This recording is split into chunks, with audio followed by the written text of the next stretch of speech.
क्या मेरी आवाज़ आ रही है? जी। हरि ओम सभी लोगों को, सभी योग साधकों को राजमाता अहिल्या योग केंद्र इंदौर मध्य प्रदेश की तरफ से मैं साधक विपिन योगाचार्य नमन वंदन अभिनंदन करता हूँ। आप सभी लोगों का स्वागत करता हूँ कि आज के इस लाइव कार्यक्रम में आप सब लोग उपस्थित हैं और थोड़ा धैर्यता का परिचय देते हुए इस वीडियो को आप लोग अच्छे से देख रहे हैं, सुन पा रहे हैं। तो क्योंकि राजमाता अहिल्या योग केंद्र इंदौर काफ़ी समय से अपने लाइव कार्यक्रम में अलग अलग विषय पर आपके सामने अलग अलग योग साधकों को प्लेटफॉर्म प्रदान करता है और आप लोगों को अच्छी जानकारियाँ मिलती हैं। तो उसी में एक छोटा सा प्लेटफॉर्म हमको भी मिला है। तो आज जो योग की बारे में जानकारी देंगे उसको थोड़ा सा आप लोग समझने की कोशिश करिएगा, क्योंकि आज शायद हम कराएंगे कम और बोलेंगे ज़्यादा। 50 मिनट का समय है, तो शुरू करते हैं। आज जो विषय हमने लिया है वह विषय है डिटॉक्सिफिकेशन, शरीर का शुद्धिकरण। दूसरा विषय है आसन। तो इतने लोग कराते हैं, आप लोग आजकल तो हर गली मोहल्ले हर जगह योग का अपना एक क्रेज़ हो गया है और भारत में क्या विदेशों में भी योग का डंका बज रहा है। तो यह तो हमारे भारतवर्ष के लिए बहुत ही अच्छी बात है कि योग जो है पूरे विश्व में अपना परचम लहरा रहा है, मगर योग की बारीक जानकारियाँ भी होना ज़रूरी है। तो उसी विषय पर चर्चा करते हैं कि हम लोग अगर योग करते हैं तो योग करने के भी पहले हमको क्या करना चाहिए जिससे योग का हमको 100% लाभ हो। इसके लिए पहले से हमको तैयारी करनी पड़ती है। खाली आसन और प्राणायाम करने से आपको 100% लाभ नहीं होता है जब तक आप इसकी सारी प्रक्रिया को नहीं अपनाते हैं। जैसे कि आप रोज़ भोजन करते हैं और अगले दिन आप दांतों को साफ़ करते हैं, दांतों में ब्रश करते हैं, दांतों की अच्छे से क्लींजिंग करते हैं, तो वही भोजन आपका दांतों में अगर मुंह में आपके 30 से 40 सेकंड रुकता है और वही भोजन अगर गले के रास्ते से, पेट के रास्ते से आपके शरीर में अंदर रुकता है, वो भोजन काफ़ी घंटों तक रुका रहता है। तो आरती जी आपको भी ओम। तो मेरा जो विषय है इसको थोड़ा सा ध्यान से समझने की कोशिश करिएगा कि भोजन आपने दांतों से चबाया 30 से 40 सेकंड, तो आपने अगले दिन ब्रश कर लिया। अगर नहीं करते हैं तो मुंह से अजीब सी स्मेल आती है। अब आप खुद सोचिए, वो भोजन आपके पेट में, आपकी छोटी आंत में, आपकी बड़ी आंत में कितने घंटों तक रुका रहता है, तो क्या हमको ब्रश नहीं करना चाहिए? ये मेरा एक प्रश्न है। अगर आप लोग सुन रहे हो तो इसका उत्तर दीजिए, हाँ या ना, ब्रश करना चाहिए कि नहीं करना चाहिए। और अगर ब्रश करना चाहिए तो या तो हमको आइडिया नहीं कि किस प्रकार से हम पेट के अंदर ब्रश चला सकते हैं, पेट के अंदर हमारी इंटेस्टाइन की कैसे हम सफाई कर सकते हैं, या तो इसका आइडिया नहीं, या तो इसको हम लोग नज़रअंदाज करते हैं क्योंकि वो एरिया अंदर का हमको दिखता नहीं है। और जो एरिया हमको दिखता है जैसे मुंह के आसपास का, तो वहाँ से नाक का एरिया थोड़ा नज़दीक है, तो वो स्मेल गंध आती है, तो वहाँ की हम लोग क्लींजिंग कर लेते हैं। बाकी एरिया जो होता है वो दबा रहता है, वहाँ पर जो गंध उत्पन्न होती है, बहुत सारी टॉक्सिन्स, विजातीय पदार्थ जो इकट्ठा होते रहते हैं, वही हमारे रोगों का कारण बनते हैं। तो हमारे सबसे पहले तो अगर आप योग में आसन और प्राणायाम करने जा रहे हैं तो मेरे हिसाब से आपको अपने शरीर का शुद्धिकरण करके बैठना चाहिए, बॉडी का डिटॉक्सिफिकेशन होना चाहिए, जिससे आपका शरीर अंदर से स्वच्छ हो जाए। आप मंदिरों में भी जाते हैं, पूजा पाठ करते, तो मंदिर के भी आसपास के एरिया को एकदम साफ रखते हैं। इसका मतलब ये है हर व्यक्ति को, हर मनुष्य को सफाई पसंद है। अब घर के अंदर आ जाइए, जैसे आपने घर की सफाई की और 2-4 दिन आप उसकी सफाई ना करिए तो ऑटोमेटिक आप चाहे जितना घर को बंद करके रखिए, घर में धूल मिट्टी जम जाती है। और अगर आप घर के कोने कोने में झाँकेंगे तो बहुत सारी धूल मिट्टी की गंदी लेयर जमी हुई मिलेगी। तो अभी आगे अगर बढ़े, जैसे आप लोग के पास कार होगी, मोटरसाइकिल होगी, तो आप लोग क्या करते हैं, जब नई गाड़ी होती तो वो स्मूथ चलती, मगर कुछ समय बाद हमें उसकी भी सर्विसिंग करानी पड़ती है। कम से कम नहीं तो 2 से 3 महीने में एक बार सर्विसिंग कराते हैं। अभी सर्विसिंग कराएंगे तो सर्विसिंग में अंदर से हम उसका इंजन ऑयल भी चेंज कराते हैं, उसमें ऑयलिंग ग्रीसिंग भी कराते हैं और नट बोल्ट भी टाइट कराते हैं और बाहर से भी उसकी पॉलिश करते हैं, धुलाई कराते हैं। अब यहाँ क्या होता है, हम मनुष्य लोग बाहर से तो सफाई कर लेते हैं, बाहर से क्रीम, पाउडर, साबुन, पता नहीं क्या क्या चीज़ें लगाते रहते हैं, मगर अंदर से सर्विसिंग नहीं कर पाते हैं।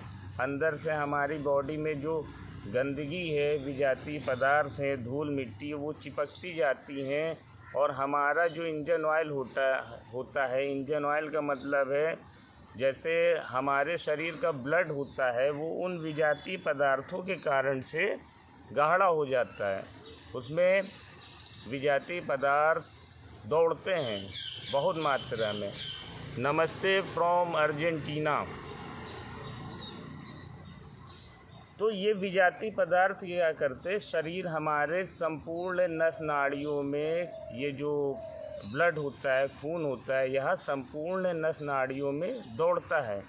और हमको मालूम है कि इस ब्लड के सर्कुलेशन से हमारा संपूर्ण शरीर काम करता है। जैसे ये उंगली मोड़ ली है, ये ब्लड के सर्कुलेशन के कारण से मैसेज ब्लड का जा रहा है। अब हमारे ब्लड में मान लीजिए विजातीय पदार्थ ढेर सारे हैं, जैसे कि बचपन में बच्चा पैदा होता है तो उसका शरीर नई गाड़ी के समान, आप मान लीजिए बिल्कुल नई गाड़ी होती, मगर जैसे जैसे बच्चा काफ़ी समय से संसार में रहता, भोजन करता है, तो अंदर उसके विजातीय पदार्थ आते जाते हैं। तो अगर मान लीजिए विजातीय पदार्थ गाढ़ा हो गया, आपके ब्लड में चल रहा है, तो ब्लड क्या करेगा, जैसे ये जॉइंट है तो ये कोने हैं, जैसे घर के कोने हमने एग्जाम्पल में बताया था, ये सब कोने हैं, मोड़ हैं। तो यहाँ पर जब जाते हैं, यहाँ पर गंदगी के जमने के कारण आपको ढेर सारे रोग लगना चालू हो जाते हैं, जैसे शरीर में दर्द होना, कोहनी में दर्द होना, जॉइंट्स में दर्द होना, उंगलियों में दर्द होना, घुटने में दर्द होना, उसके बाद आपको थायराइड जैसी प्रॉब्लम आना, बीपी की प्रॉब्लम आना, शुगर की प्रॉब्लम आना और अनिद्रा की शिकायत होना। ये कार्बन अंदर जमा रहता है। ये मेरा अपना अनुभव बताता है कि अगर आप शरीर का डिटॉक्सिफिकेशन अच्छे से करते हैं, हर 2 से 3 महीने में अगर आप शरीर का डिटॉक्सिफिकेशन करते हैं, तो योग करने से आपकी फ्लेक्सिबिलिटी तो बढ़ती ही है, प्लस आपको बीमारियों से निजात भी मिलती है। यदि आप आसन और प्राणायाम, जैसे फॉर एग्ज़ाम्पल एक दे रहे हैं कि आपने मान लीजिए ब्रश नहीं किया 1 दिन 2 दिन और अगले दिन आप योग की क्लासेस अटेंड कर रहे हैं, आप योग करने जा रहे हैं, आप जितना भी मन हो उतना प्राणायाम कर रहे हैं, जितना भी मन हो उतना आसन भी कर रहे हैं, मगर क्या आपके दांतों को योग और आसन से साफ किया जा सकता है? आप क्लास में बैठे, बात तो तब भी आएगी, स्मेल तो तब भी आएगी। तो मेरा आप ये जो क्वेश्चन है, ये सवाल है इसका उत्तर जो हमको समझ में आता है, इसका उत्तर यही है कि आपको दांतों की सफाई करके ही योग क्लास अटेंड करनी है। ठीक उसी प्रकार आपको संपूर्ण योग में आसन और प्राणायाम का लाभ लेना है। आपको शरीर का शुद्धिकरण करना ही पड़ेगा। बिना शुद्धिकरण के कोई योग आसन सफल नहीं होता है। आपको रिज़ल्ट 15 से 20 मिनट का मिल सकता है, मगर यदि आप उसका 100% लाभ लेना चाह रहे हैं तो आपको बॉडी डिटॉक्सिफिकेशन करना पड़ेगा। अब बॉडी डिटॉक्सिफिकेशन कैसे होता है? बॉडी का डिटॉक्सिफिकेशन, शरीर के अंदर का शुद्धिकरण कई तरीके से होता है। तो उसमें बस थोड़ा सा हम बता देते हैं, बाकी क्योंकि 50 मिनट का समय है तो ज़्यादा हम गहराई में नहीं जाएंगे। तो जैसे कि अपने हठ योग में बोला गया है, जल नेति करिए, रबड़ नेति करिए, सूत्र नेति कर सकते हैं, आप कुंजल क्रिया कर सकते हैं, आप धोती क्रिया कर सकते हैं, आप बहुत सारी क्रियाएं हैं। जैसे आजकल बस्ती चिकित्सा में जो नॉर्मल बोला जाता है एनिमा ले सकते हैं, मगर एनिमा में थोड़ा सा खतरा है। एनिमा पानी का होता है और पानी अगर आपके शरीर में कई बार जाएगा तो वो खुश्की पैदा करता है।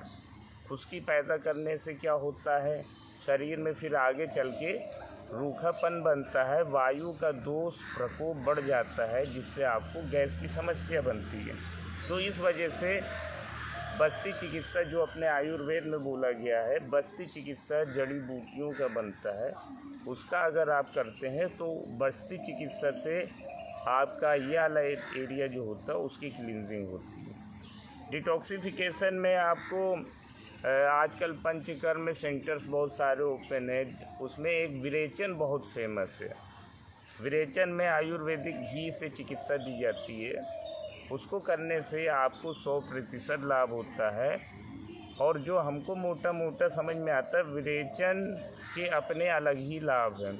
विरेचन से गले से लेके जब यहाँ से घी उतारा जाता है, पेट का मार्ग, छोटी आंत का मार्ग, बड़ी आंत का मार्ग, और बाद में वो घी बाहर निकल जाता है। तो वो जड़ी बूटियाँ अंदर के मल को चूस के उसकी लेयर जो होती, डामर जैसी लेयर होती है, उसको कुरेदती हैं, और 5 से 7 दिन या 9 दिन का विरेचन क्रिया होती है। उससे हमारी आंतें एकदम साफ़ हो जाती है, अंदर की चमक आ जाती, शाइनिंग आ जाती है, जिससे कि उसी समय भी कई लोगों का, ये आप मान के चलिए, माइग्रेन, बीपी, डायबिटीज़ और ये जो जॉइंट्स पेन होते हैं, इसमें थोड़ा सा समय लगता है, ठीक हो जाता है। तो ये थी आपकी डिटॉक्सिफिकेशन की बात। बाकी जल नेति से किसी को अगर माइग्रेन की समस्या है, किसी को अनिद्रा की शिकायत है, किसी को अगर आँखों की रोशनी में कुछ प्रॉब्लम हो रही, किसी को अगर साइनस वाइनस की प्रॉब्लम है, किसी को कफ की प्रॉब्लम है, तो वो गुनगुने पानी से जल नेति कर सकता है।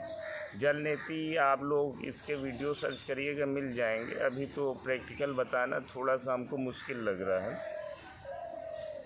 कुंजल क्रिया, किसी को अगर लगता है कि माइग्रेन की शिकायत है, सर में दर्द हो रहा है, या तो किसी को थायराइड की प्रॉब्लम है, तो या तो किसी को लग रहा अंदर जलन टाइप की है, तो उसको कुंजल क्रिया करना चाहिए। उसमें 3-4 गिलास पानी पीते हैं और उसमें जो है कुंजल को वमन भी कहते हैं, 2 उंगली अंदर डाल के जब अंदर चलाते तो अंदर से गंदगी बाहर निकलती है, उसमें से पित्त दोष निकलता है, तो आपके शरीर का पित्त भी शांत हो जाता है। तो ये पित्त की बात थी। कफ बाकी एनिमा से आप क्लीन कर सकते हैं। यानी हमारे शरीर में जो 3 विकार उत्पन्न हो जाते, वात, पित्त, कफ, इसको आप डिटॉक्सिफिकेशन प्रोसेस से क्लीन करके बाहर निकाल सकते हैं। जब ये डिटॉक्सिफिकेशन प्रोसेस पूरा हो जाता है, फिर आते हैं योग और आसन। अब योग और आसन की बात करते हैं। तो योग में यदि हम, क्योंकि आजकल सबसे ज़्यादा जो फेमस हुए हैं वो महर्षि पतंजलि का नाम आता है। कहा जाता है कि महर्षि पतंजलि ने जहाँ जहाँ पर छोटे मोटे योग आसन, जहाँ जहाँ भी अपने प्राचीन ऋषि मुनियों ने जो संग्रह करके रखा था, उसको अलग अलग जगह से उन्होंने उठा के एक सूत्र में बांध दिया। तो महर्षि पतंजलि ने कह सकते हैं कि योग को प्रॉपर एक डिब्बे में पैक कर दिया, आसन प्राणायाम को, और वहाँ से हम लोगों को आगे का ज्ञान मिलता है, यह पाया जाता है। तो अगर हम बात करें महर्षि पतंजलि की, तो उन्होंने 195 सूत्र बताए। अब 195 सूत्र में जो अभी तक मिलता है, देखा गया है, उन्होंने 3 योग सूत्र में आसनों की बात कही है, सिर्फ 3। अब आसनों की बात की है तो उसका भी अगर अध्ययन हम करते हैं तो हमने ये पाया कि पतंजलि ने धारणा और ध्यान के आसनों की बात कही है, धारणा और ध्यान के आसनों की बात कही है, जिसमें साधक स्थिर होकर सुखपूर्वक बैठ सके, कोई द्वंद्व उसे अस्थिर ना करे और वह अनंत में मन को लगाए रहे। श्रीमद् भगवत गीता के अध्याय 6 के 11 से 13वें श्लोक में भी बोला गया है, जिस आसन पर बैठकर योग अभ्यास करने की बात कही है उसे स्थिर और अचल स्थापन करने के लिए कहा है, और उस आसन पर बैठने की विधि दी है। क्या विधि है? शरीर, गला और सिर सीधे और स्थिर रहे। वहाँ किसी विशेष आसन का नाम नहीं दिया गया।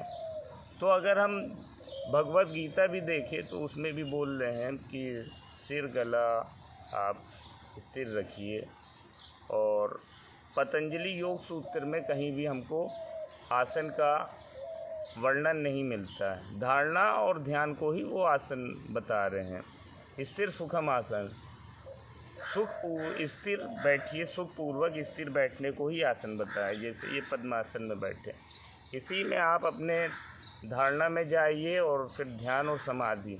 अब अष्टांग योग का वर्णन वो करते, यम नियम आसन प्राणायाम प्रत्याहार धारणा ध्यान समाधि। तो सबसे पहले यम नियम में तो यही आता, अपना शुद्धिकरण करिए मन का, बॉडी का, अंदर का। तो डिटॉक्सिफिकेशन वाला चैप्टर यहीं कवर होता है यम और नियम में। फिर आसन की बात करें तो पतंजलि ने बोला स्थिर सुखासन, अपने किसी भी आसन में सुखपूर्वक बैठिए, स्थिर बैठिए। स्थिर जब बोल दिया तो हमको आसन करने वाले आसनों की ज़रूरत ही नहीं पड़ रही इनके हिसाब से। उसके बाद यम नियम आसन के बाद अगर प्राणायाम की बात करें तो प्राणों का आयाम, प्राणों को कंट्रोल में करना, प्राणों को अलग अलग तरीके से रोकना, तो ये प्राणायाम है। मतलब कि आप प्राणों को क्या, प्राण मतलब श्वासों को कंट्रोल करना, श्वासों पर नियंत्रण पा लेना। तो ये तो आपका तभी होगा ना, नियंत्रण तो तभी पाएंगे जब आप अपने आसन में बद्धता पूर्वक शांति से बैठेंगे। अलग अलग तरीके से श्वास प्रश्वास गति विच्छेद इति प्राणायाम, श्वास और जो श्वास अंदर भरते हैं, जो श्वास बाहर छोड़ते हो, उसकी गति को कंट्रोल में रखने को ही प्राणायाम करते हैं। तो यम नियम आसन प्राणायाम प्रत्याहार का मतलब अपनी इंद्रियों को वश में करना। कौन सी इंद्रियां? अंदर की इंद्रियों को काबू में करना। यम नियम आसन प्राणायाम प्रत्याहार। फिर धारणा लगाइए। धारणा का मतलब कंसंट्रेशन, कंसंट्रेशन से आप ध्यान में जाते हैं, ध्यान से आप समाधि में जाते हैं। तो महर्षि पतंजलि ने कहीं पर भी आसनों का वर्णन नहीं किया। अगर आप धारणा कर रहे हैं तो भी आप आसन नहीं कर सकते, क्योंकि आप तो सुखपूर्वक बैठ गए। स्थिर सुख आसन वो खुद ही बोल रहे हैं। तो सुखपूर्वक बैठ के आप जो है धारणा लगाइए, ध्यान लगाइए, फिर समाधि। अब विषय ये है कि फिर आसन कहाँ से आए? तो आसन हमको हठ योग में, जब हम हठ योग के ग्रंथ को पढ़ते तो वहाँ पर आसन का वर्णन मिलता है। अब आसन से लाभ क्या, क्यों हठ योग बनी? जो मोटा मोटा समझ में आता है तो आसन हमारे शरीर को मजबूत बनाता है, फिट करता है। आसन करने से हमारा शरीर फिट होता है, स्वस्थ होता है।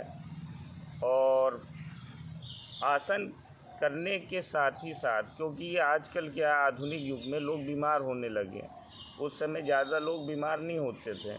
तो हम लोग धारणा ध्यान समाधि की बात करते थे। गौतम बुद्ध ने भी अपना धारणा ध्यान समाधि लगाई। तो आसन इसलिए आए, आसनों का इसलिए इस समय प्रचलन ज़्यादा है क्योंकि इससे आजकल शरीर तो स्वस्थ होता ही है, मजबूत भी होता है, और इसके साथ ही साथ हमारे मन पर भी शरीर के साथ जो है एक बैलेंस बनता है। तो आसन और प्राणायाम करने से आज के युग में जो योग का नाम दिया जाता है, कई लोग तो कहते हैं कि वेट लॉस करना है, कोई कहता है कि मतलब अपने भारत में क्या बताएं, आजकल जो है लोग योग को प्रॉपर समझते नहीं, सोचते कि योग से आप अपने वज़न को घटा सकते हैं। बात सही है, वज़न को घटा सकते हैं, मगर योग खाली वज़न घटाने के लिए नहीं है। योग है हमारे संपूर्ण शरीर का विकास करने के लिए। आत्मा का परमात्मा से मिलन इसीलिए बोला गया। आपकी जो आत्मा है वही परमात्मा बन सकती है। आपको कहीं बाहर जाने की ज़रूरत नहीं है। आप अपना धारणा ध्यान समाधि में अगर जाते हैं तो आत्मा अपने आप परमात्मा बन जाएगी। तो ये कुछ मोटी मोटी बातें थी जो आपके सामने हमने रखी। अब आसन की बात करें और व्यायाम की बात करें, जैसे कई लोग इसमें कंफ्यूज रहते हैं। आसन का मतलब होता है श्वासों पर कंट्रोल करके आप किस मोड पर कैसे गहरी श्वास ले रहे हैं या छोटी श्वास ले रहे हैं, किस मोड पर ले रहे हैं, तभी आपको उसका लाभ होगा। ऐसे नहीं कि आपने पैर घुमा दिया, आप हवा में उठ गए, वो उसका मतलब नहीं होता है। और आसन वही करने हैं आपको जो आप आगे झुक के कर पाएँ, फिर पीछे भी झुकना है, पूरी बॉडी के लिए ना, ये तो पूरी बॉडी के लिए। तो आप आसन क्यों करना चाहते हैं? आप पूरी बॉडी को बैलेंस में करना चाहते हैं, फिट रखना चाहते हैं। तो फिट तो तभी होगा जब आप सामने से भी झुक के नीचे करेंगे, पीछे की ओर भी झुक रहे हैं, फिर राइट साइड भी झुक रहे हैं, फिर लेफ़्ट साइड भी झुक रहे हैं, फिर कमर की भी ट्विस्टिंग कर रहे हैं। तो ये प्रॉपर आसनों में आता है। अब जो लोग बीमार हैं, जो लोग रोगी हैं, उनके लिए तो फिर देखना पड़ेगा ना क्या करा सकते हैं। कई लोग आसन कर ही नहीं सकते, तो उनको हम लोग व्यायाम में लेके आते हैं। व्यायाम में भी सूक्ष्म क्रियाएं लगाते हैं, जैसे गर्दन को घुमाना, मुट्ठी को मोड़ना, ये सब सूक्ष्म क्रियाएं हैं। तो अगर कहेंगे कि योग कर लिए, ये योग थोड़ी नहीं योग में आया, सूक्ष्म क्रियाएं हैं। पहले रोगी को तैयार कर रहे हैं, रोगी को योगी बनाना है, ये मेरा लक्ष्य है। तो रोगी पहले तो योगी तो तभी बनेंगे जब रोग से मुक्त होंगे। आज के समय के हिसाब से सबसे पहले रोग को मुक्त करना है। इस वजह से हम लोग सूक्ष्म व्यायाम करते हैं, सूक्ष्म क्रियाएं करते हैं। तो अगर आसनों की बात करें और व्यायाम की बात करें तो आसन में क्या होता है, श्वास धीमी तथा गहरी रहती है। व्यायाम की बात करें, श्वास की गति तीव्र और प्रायः उथली पुथली रहती है। आसनों की बात करें तो शारीरिक क्रियाएं भी धीरे धीरे की जाती हैं। मतलब कहने का ये है कि आजकल लोग तेज़ी से आसन जो करते, तेज़ी से प्रचलन जो है, ये गलत तरीका है आसन करने का। इससे आपको लाभ नहीं होगा और आपके शरीर में जो एनर्जी लेवल है, अगर आप तेज़ी से कर रहे तो वो डाउन होगा, ज़्यादा एनर्जी खर्च होती है। अगर आप प्रॉपर आसन करते हैं तो आपकी एनर्जी बढ़नी चाहिए। कम खर्च किया, ज़्यादा चार्ज किया। तो लाभ तो बहुत सारे आसन के। आसन सूक्ष्म शरीर को प्रभावित करते हैं। शरीर कितने प्रकार के होते हैं? सूक्ष्म, कारण, स्थिर। तो सूक्ष्म शरीर को पूजा कुमारी जी ने बोला है, my WhatsApp number is this. Okay, ठीक है, बहुत अच्छी बात है। तो आसन हमारे सूक्ष्म शरीर को प्रभावित कर प्राण ऊर्जा को संतुलित बनाता है। मतलब ये अंदर से काम करता है। व्यायाम केवल प्राणवायु को भौतिक शरीर तक पहुंचाता है। मतलब आपका ये जो भौतिक शरीर दिख रहा है, इस पे व्यायाम काम करता है। और इसका मतलब आसनों से आपको लाभ है। आसनों के अभ्यास में श्वास पर ध्यान देने से मन एकाग्र होता है। देखिए, श्वासों का नियंत्रण बहुत ज़रूरी है। ये अपनी किताबों में, ग्रंथों, हर जगह मिलेगा। अभी व्यायाम की बात करें तो श्वास गति तीव्र होने के कारण श्वास पर ध्यान नहीं हो पाता। अब यहीं पर आप बात करिए सूर्य नमस्कार की। सूर्य नमस्कार आसन है कि व्यायाम है, कोई बता सकता है? सूर्य नमस्कार आसन है कि व्यायाम है? चलिए देखिए, सूर्य नमस्कार में क्या होता है, इसको कई आसनों को मिला के बनाया गया है। पहले सूर्य नमस्कार नहीं था, सूर्य नमस्कार बाद में आया है। तो सूर्य नमस्कार जब तेज़ी से करते तो वो व्यायाम में कन्वर्ट हो जाता है। जब उसको श्वासों की लय के साथ करते हैं तो वो आसनों का काम करने लगता है। तो ये आपको समझना पड़ेगा कि आपको आसन करना है कि व्यायाम करना है, कि बॉडी डिटॉक्सिफिकेशन करना है या तो प्राणायाम करना है या आपको धारणा में जाना है। तो कोई भी अच्छा योग प्रशिक्षक होगा, यदि कोई नया व्यक्ति उसके पास आ रहा है तो उसको पहले आप प्रॉपर उसके माइंड को सेट करिए कि योग से आप क्या क्या कर सकते हैं। अब कुछ आसनों की बात करें तो योग में तो अपने बोला गया है कि जितनी योनियां होती उतने आसन हैं, जीव जंतु पर आसन बने हैं। तो चलिए आज कुछ शुरू करते हैं। अभी कुछ आसनों की बात कर लेते हैं और कुछ व्यायाम आप लोगों को करा देते हैं और कुछ प्राणायाम समय के हिसाब से देख लेते हैं। तो चलिए शुरू करते हैं। 3 बार ओम का उच्चारण। सबसे पहले पद्मासन में बैठ जाएंगे, ऐसी मुद्रा बना लेंगे। देखिए ये कॉमन है, आपको हर जगह मिलेगा ऐसी, मगर आपको खाली इसमें यही समझना होगा कि आपको योग करना कैसे है। बाकी तो आपको हर जगह मिल जाएगा, करने का तरीका मिल जाएगा। तो चलिए शुरू करते हैं। आंखें बंद, चेहरे पे मुस्कुराहट। 3 बार ओम का उच्चारण करेंगे।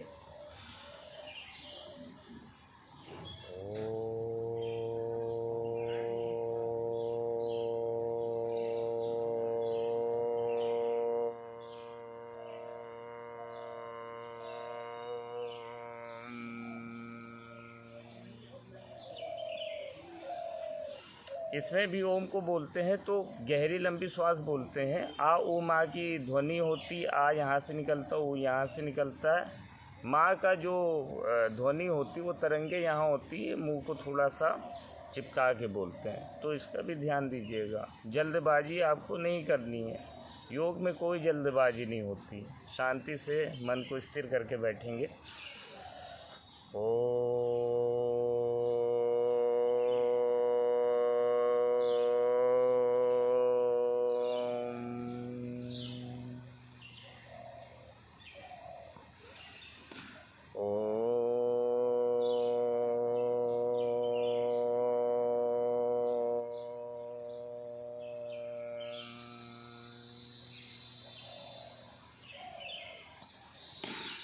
अब यहाँ पर आप ओम बोल के भी योग का प्रारंभ कर सकते हैं और यहाँ पर आप गायत्री मंत्र का भी उच्चारण कर सकते हैं।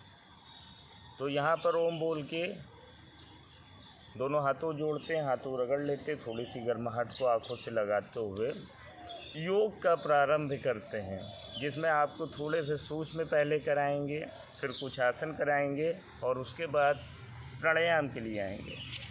तो सूक्ष्म व्यायाम बैठ के भी होता है, खड़े होके भी होता है। अपनी शारीरिक क्षमता को देखते हुए सभी लोग करेंगे। तो अभी यहाँ पर मैं खड़ा हो जाता हूँ और शुरू करते हैं सूक्ष्म व्यायाम।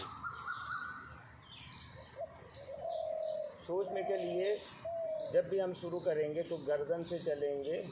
सूक्ष्म में जितने भी ये जॉइंट्स होते हैं, ये जॉइंट्स होते हैं, ये जॉइंट्स होते हैं, ये जॉइंट्स होते हैं, ये घुटने के होते हैं, ये पैरों के होते हैं, इन सबको खोलते हैं। क्योंकि इन सारे जॉइंट्स पर, जैसा कि मैंने पहले भी बोला, कार्बन जम जाती है, फिर अकड़न आ जाती है, फिर जैसे जैसे उम्र बढ़ती जाती है, गाड़ी आपकी पुरानी हो जाती है, सर्विसिंग मांगती है, तो खटर पटर आवाज़ करने लगती है। तो वो क्या है, यही सब है। जोड़ों में दर्द होना, कोई 40, 45, 50 साल का होता तो ये सारी चीज़ें दर्द होती हैं।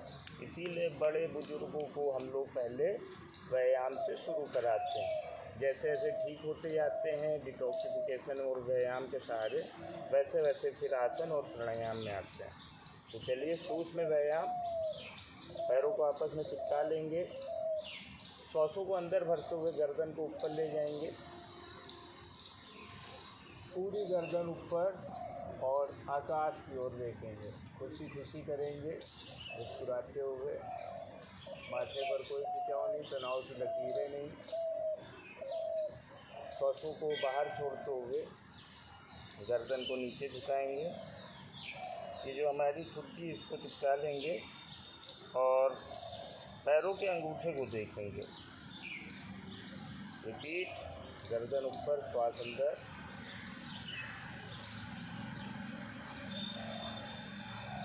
श्वासों को बाहर छोड़ते हुए गर्दन नीचे। इससे क्या हो रहा, ये जो हमारा मोड़ है इसका व्यायाम हो रहा, यानी यहाँ पर जो भी कार्बन है वो कार्बन को हटा के जो है यहाँ के एरिया को प्रॉपर मूवमेंट में हम लेके आ रहे हैं। फिर से श्वासों को अंदर भरते हुए गर्दन ऊपर,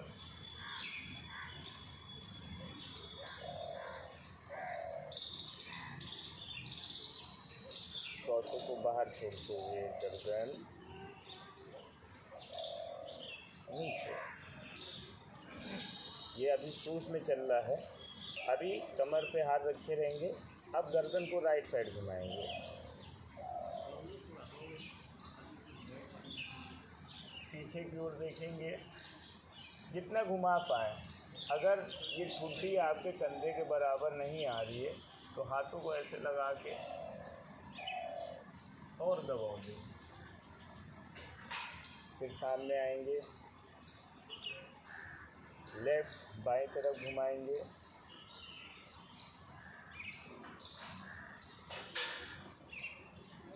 फिर सामने आएंगे। तो ऐसे करके आप 3-3, 5-5, जिसको जैसी भी समस्या उस तरीके से कर सकते हैं। तो यहाँ पर जैसे कि आपको अभी थोड़ा सा डेमो टाइप का बता देते हैं। ये सूक्ष्म व्यायाम हो गया आपका। इसको जल्दी भी किया जा सकता है। आसनों में स्थिर रहना है थोड़ा सा, क्योंकि उसमें श्वासों की लय पर ध्यान देना होता है। और व्यायाम को आप थोड़ा तेज़ी से भी कर सकते हैं। इसमें आपकी श्वासों की लय खो सकती है, तो कोई दिक्कत नहीं है। अभी ये हो गया साइड वाला। उसके बाद ये गर्दन को यानी कान को कंधे से टच करने की कोशिश करें, जितना झुका पाए। ये नहीं कि कंधे को उठा दिया। वो कहने को तो आपने योग भी कर लिया पूरा, मगर आपने लाभ नहीं लिया उसका। तो ये राइट, फिर ये लेफ्ट, इसमें श्वासों के साथ भी चल सकते हैं। और श्वास अगर आपकी नहीं प्रॉपर वो बन पा रही है तो भी कोई बात नहीं। इससे आपकी गर्दन के एरिया की कार्बन जो है हटेगी, तो आपके ये एरिया स्मूथ हो जाएगा। अभी ये हो गया। फिर गर्दन नीचे किया, गोलाकार बना लिया आपने, टांग को कंधे से टच करते हुए अपने सामर्थ्य के हिसाब से। इसमें भी श्वास अंदर और बाहर भर के छोड़ सकते हैं। जैसे गर्दन आपकी पीछे जा रही है, अभी इसी को धीमे करके देखते हैं। ये गर्दन पीछे गई, धीमे धीमे श्वास अंदर,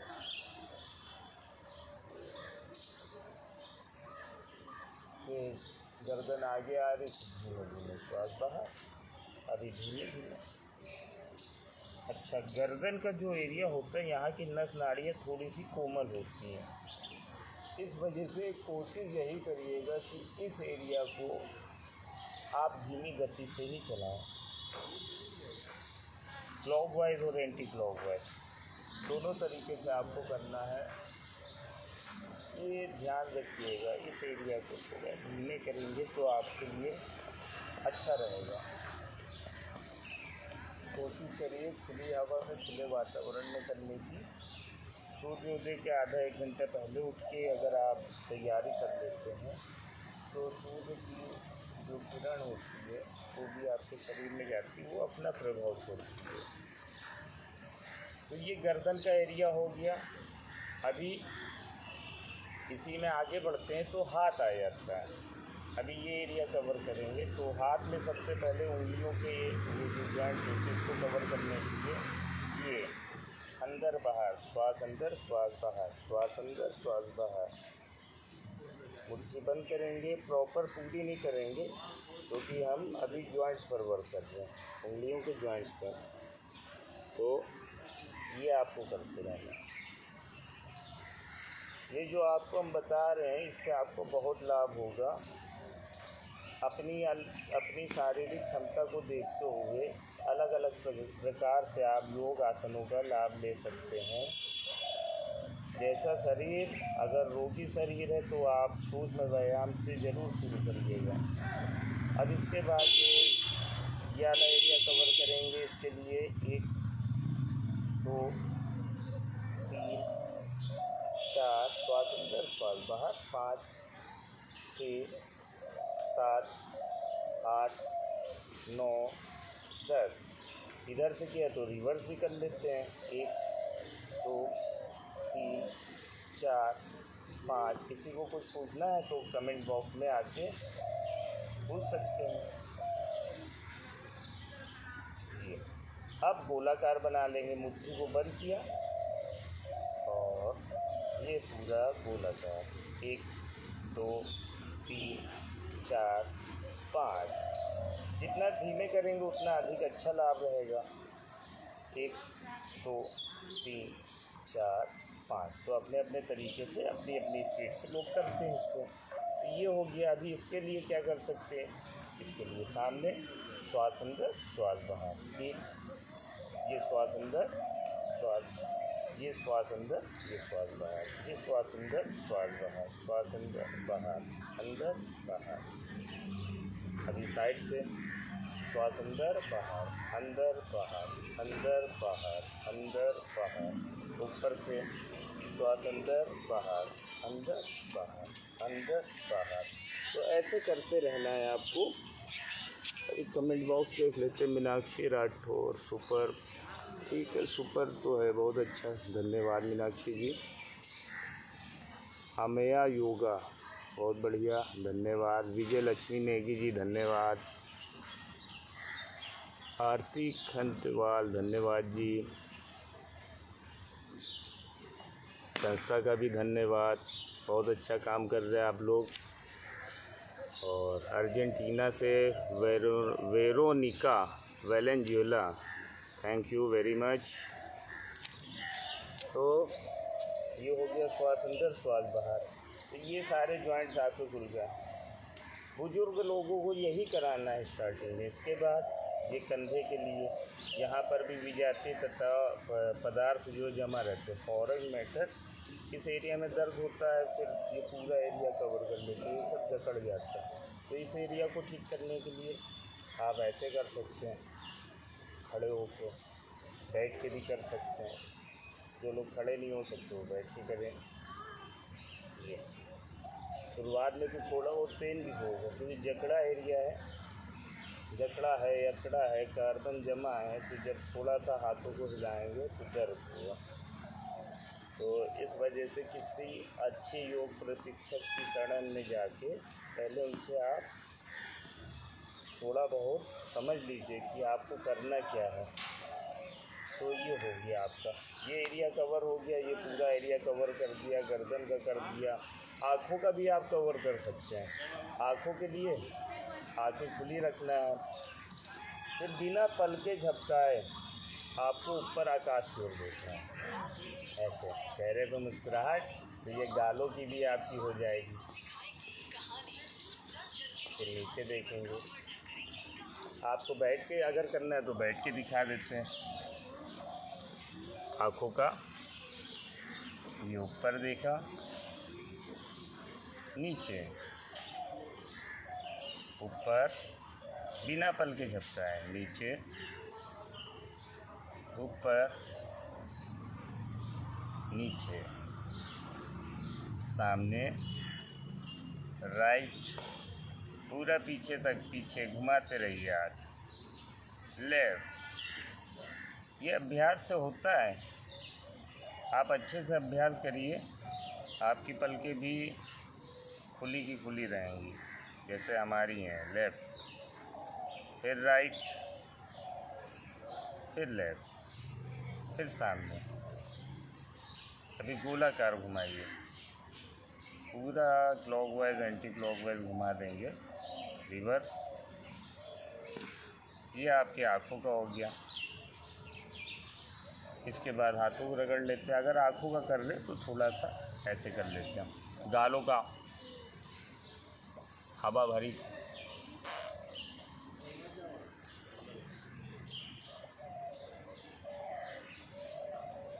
इसको आप गोलाकार बना सकते हैं। हवा भरिए गालों में, चारों ओर घुमाइए। दूसरी तरफ से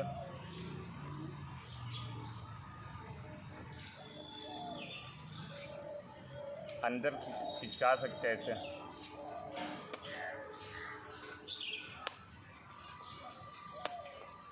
तो ये सब आपके पूरे संपूर्ण शरीर का को तैयार किया जा रहा है। अभी प्रॉपर ये नहीं कि आप योग की लय में, योग की धारा में बहते जा रहे हैं। ये आपका शरीर तैयार हो रहा। कम से कम योग करने का मतलब है 1.5 से 2 घंटा तो प्रॉपर उसको दीजिए। तो उसके बाद आते हैं कमर के लिए। कमर के लिए आपको कमर को भी फ्लेक्सिबल बनाना है। तो फ्लेक्सिबल बनाने के लिए कमर पे हाथ रखा, ये कमर को पीछे की ओर घुमाया, श्वास अंदर भरी, अपने सामर्थ्य के हिसाब से। किसी का ऐसे होगा, किसी का ऐसे होगा। तो जैसे जिसका जैसा सामर्थ्य वैसे कमर को पीछे मोड़ना है। हाथ नीचे ला सकते हैं। पैरों को भी बेंड करके किया जा सकता है ऐसे। अगर आप पीछे बैक बेंडिंग कर रहे तो फॉरवर्ड भी आपको लगानी। तो ये देखिए आसन में कन्वर्ट हो गया। श्वासों को बाहर छोड़ते हो गए। ये आपका स्टार्टिंग में ऐसे थोड़ा स्ट्रेचिंग ले लीजिए, फिर धीमे धीमे धीमे धीमे हाथों को ज़मीन पर ले जाइए, फिर पीछे आइए, श्वासों को अंदर करते हुए। तो व्यायाम और आसनों में ज़्यादा तो अंतर नहीं समझ में आता, मगर श्वासों का खेल ज़रूर होता है। श्वासों की लय, आप अपनी श्वासों को कंट्रोल करके अगर करते हैं तो वो आसन हो जाता है।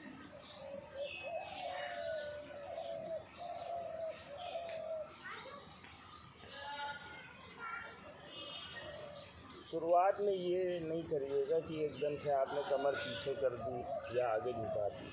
तो कई लोगों की जो है काफ़ी यहाँ स्टिफनेस रहता है ना, तो वो क्या होता है, टूट सकता है। तो ध्यान से, तो कमर की ट्विस्टिंग के बारे में हमने चर्चा की थी। आगे पीछे ट्विस्टिंग कर लीजिए, साइड बेंड कर लीजिए, श्वास अंदर, श्वास बाहर, श्वास अंदर, श्वास बाहर। तो ये सब करने से आपको 100% लाभ होता है। अभी साइड बेंडिंग की बात करें तो पैरों को खोल दिया। साइड बेंडिंग में आप त्रिकोण आसन लगा सकते हैं। अलग अलग तरीके से होता है, अलग अलग विधि से। तो ये जो हमारा अपना है वो हम शुरुआत ऐसे करते हैं। ये हो गया आपका। अब कई लोग ऐसे भी करते हैं। तो अपनी अपनी जो भी फ्लेक्सिबिलिटी है, अपने अपना जो भी सामर्थ्य है, उसके हिसाब से आपको पहला राउंड आपको हल्का ही करना है। ये नहीं कि एकदम से नीचे जाके आपने बेंड कर दिया, इसमें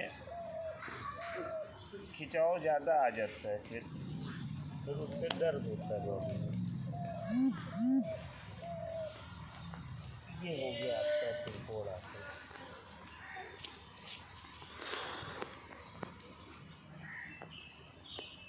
इसी में अगर आप शुद्धिकरण की बात करें तो आपका ये जो आपका पेट चलाने वाला जो होता है, इसको आप कर सकते हैं। तो उसमें जो है पेट को खोल के श्वास अंदर भरते हैं, श्वास बाहर छोड़ते हैं।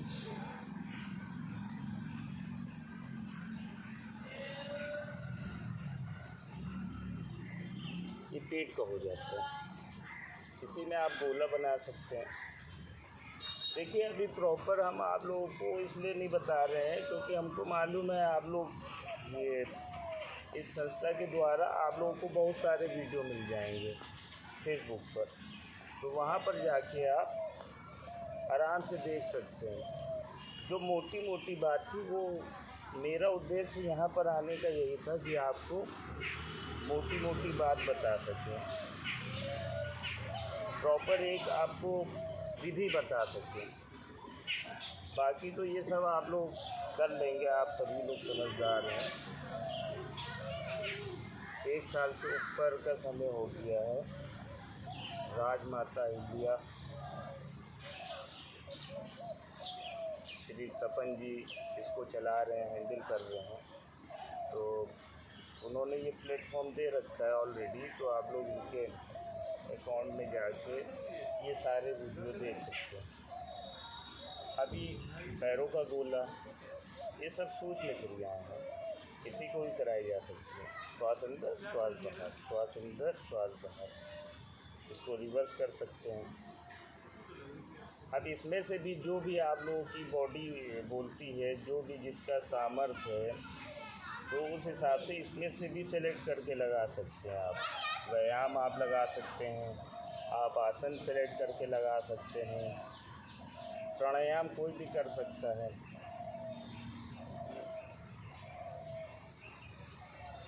वो भी श्वासों की गति को देखते हुए।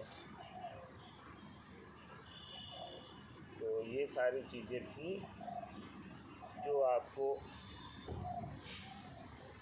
बता रहे हैं, क्योंकि समय थोड़ा सा जो उन्होंने दिया है ऐसा समय है कि आपको पूरी चीज़ हम नहीं बता पा रहे हैं,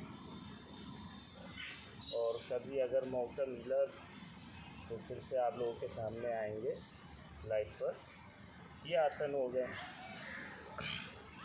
अभी बक आसन दिखा देते हैं आप लोगों को। तो अपने अपने सामर्थ्य के हिसाब से बक आसन, जैसे ये कर लिया आपने, ये सब जानवरों पर, पंछियों पर आधारित आसन है। ये हो गया आपका बक आसन।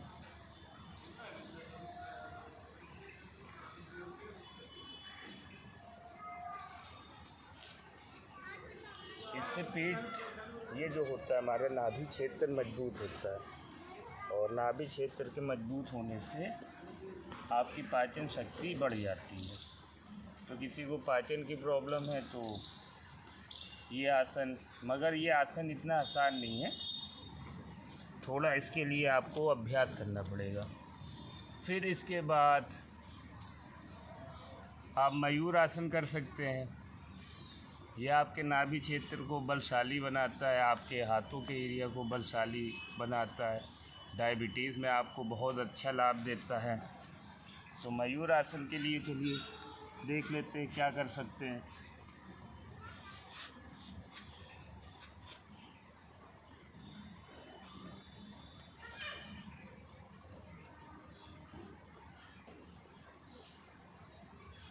ये लो,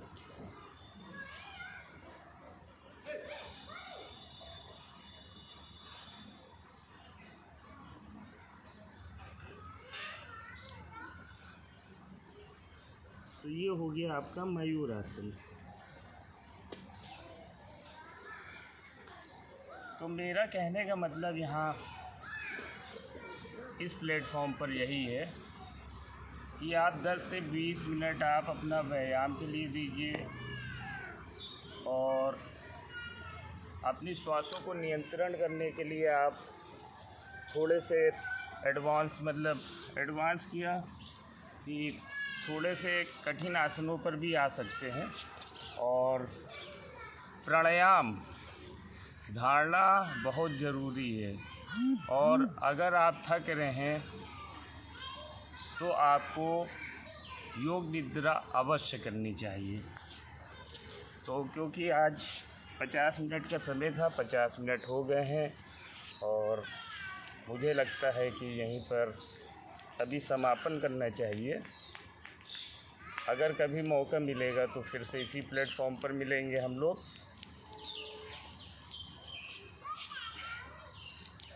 कोशिश यही करिएगा कि अगर आपका शरीर तैयार नहीं है, सबसे पहले बॉडी डिटॉक्सिफिकेशन जो हमने बताया उसको करिए। उसके बाद आप कुछ सूक्ष्म क्रियाएं करिए जो अभी दिखाई गई थी। उसके बाद आप आसनों से अपने शरीर को तैयार करिए, जिससे आसनों से आपकी बीमारियां, आपके कष्ट, अंतर्स्रावी ग्रंथियां होती उससे रसों का निर्माण होता है। मतलब वो रस जो निकलना बंद हो जाते, आपकी अंतर्स्रावी ग्रंथियां फिर से उस रस को अच्छे से फेंक सकें। तो उसके लिए आपके आसन है। बाकी आपको अगर खुशी रहना है, मस्त रहना है, तो आपको योग में आसन, प्राणायाम, धारणा, ध्यान, ये सारी चीज़ें करना पड़ेगा। त्राटक कर सकते हैं शुरुआत में। तो आज का विषय यहीं पर समाप्त करते हैं, अगली बार फिर से मिलेंगे। अच्छा, आप सभी लोगों को हरि ओम, धन्यवाद।